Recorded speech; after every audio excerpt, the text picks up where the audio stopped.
শিশের ঘাটি নরসিংদীর মাটি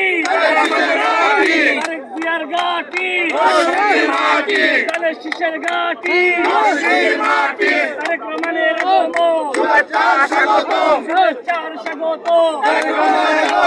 ফুকন ভাইয়ের পক্ষ থেকে শিরিন বাবির পক্ষ থেকে ছাত্র দলের পক্ষ থেকে নাহিদ ভাইয়ের পক্ষ থেকে রিশাদ ভাইয়ের পক্ষ থেকে তারেক জিয়ার আগমন স্বাগত